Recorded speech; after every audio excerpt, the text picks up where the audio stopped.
You don't have to be good at fighting games. Yeah, I'd say it's that simple.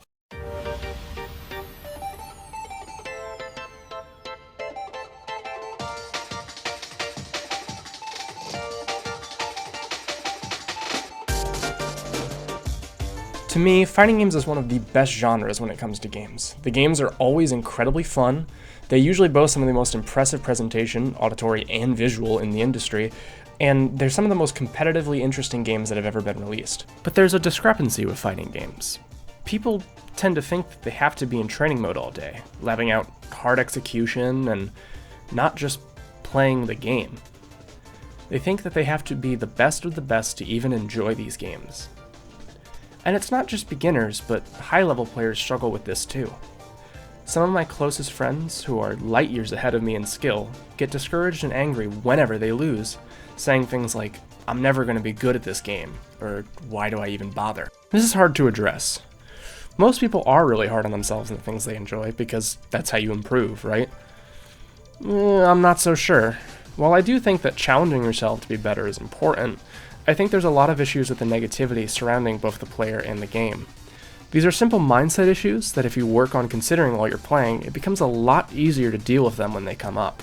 Before we begin, I want to talk about where I'm coming from in this situation. I've been playing fighting games for about 2 years, since about the beginning, mid of 2019. Gotten top 8 in every local tournament I've been in, and I have a really short temper and not a lot of patience. For me, it's super easy to get frustrated playing these games. You were nowhere near. No! Oh, okay. What the fuck are the inputs in this stupid game? That was supposed to be an ultra. I'm talking about these things because they work for me, and I'm hoping that they work for you too.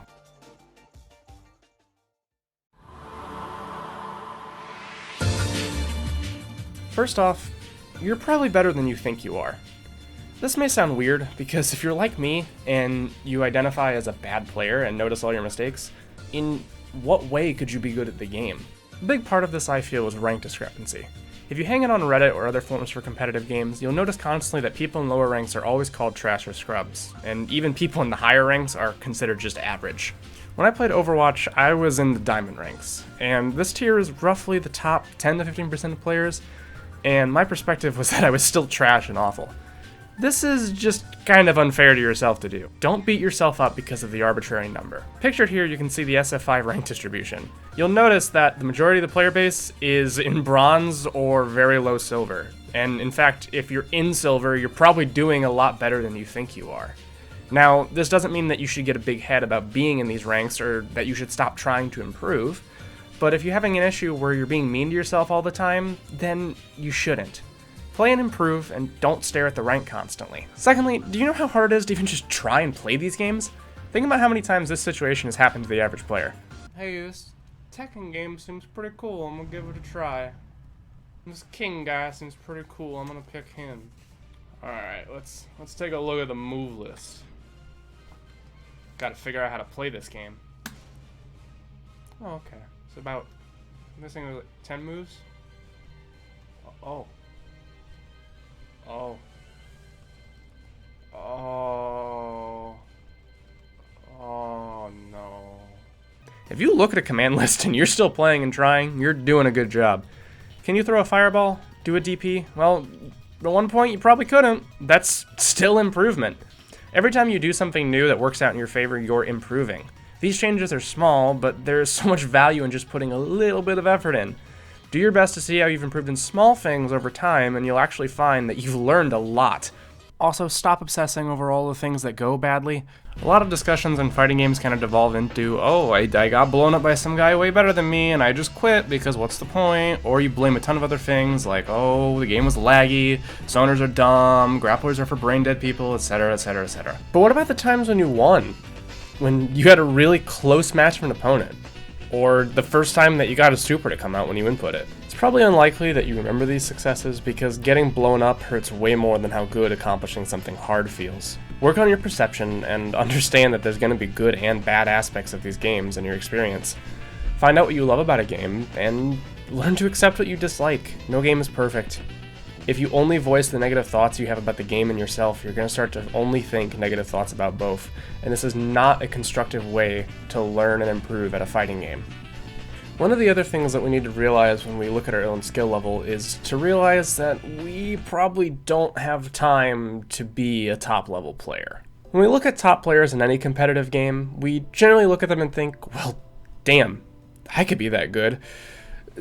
But actually probably not. Look, I believe anybody can be a tournament player, or make it into top 8 at a major. It's just a matter of dedication, talent, and time. But especially that last part. The best fighting game players, your people like Taquito, Justin Wong, and Daigo, have not only been playing these games for decades, but practicing every day as well. A lot of pro players play full time, dedicating nearly 8 hours a day to the process of playing and learning fighting games. For your average Joe who has a job, goes to school, other hobbies, and maybe even has a partner, this is just not possible to dedicate that much time. Let's assume you're incredibly talented. You can pick up new games fairly easily and understand them, and play at a competent level fairly quickly. Even with all of that, if you don't have time to practice, you aren't going to be able to compete like the others unless it's your only hobby. For most people, it's just pretty unrealistic to set these goals for yourself. Is it completely unattainable? Well, no, of course not. But you should go a bit easier on yourself when you're not making the top 8 at every single major. It's okay. Just practice and keep working on improvement in your own time. But don't expect to be a top level player within a year for a game that has been out for over 5. It's just not going to happen. Possibly the most important piece of advice for you I have is just have fun. I know it's weird that we have to tell people this, but don't obsess over the little things all the time. Some days are going to be really stagnant and frustrating, but you don't gotta be the best or even good at these games to enjoy them or have an opinion on them. Don't let people gatekeep you from talking about fighting games. The Street Fighter 4 footage you've been seeing has just been me and friends playing the game casually. We don't lab, we don't practice, we don't do tournaments for it, and none of us even really have a main. We just play the game. I've been playing Super Smash Bros. Melee for about 3 to 4 years, and although it's not my main game, I still enter tournaments for it, and I get 2-0'd in just about every single one. But I have fun. The game's fun and I enjoy it, so I play it. I don't care to practice or really work on tech skill in my free time, so obviously I've never really gotten much better, but that's okay. The game's still good, and I still enjoy it, even though I'm not very good at it. And that doesn't make me bad or a worse person because I don't want to put the time into this game. There's always improvement to be had, and you should look for that improvement. But also remember that it's not a race. The games are fun, especially when you focus more on screwing around and doing ultras and neutral to mess with your friends. Don't forget to relax and have fun with these games. Improving and grinding is obviously very fun and rewarding, but it can drain you if you don't let yourself rest. Fighting games are fun, and you should play them whether you're hitting 3k damage combos or if you're stuck in blue ranks in Tekken. Learn, play, and enjoy it. In the end, it's still just a video game.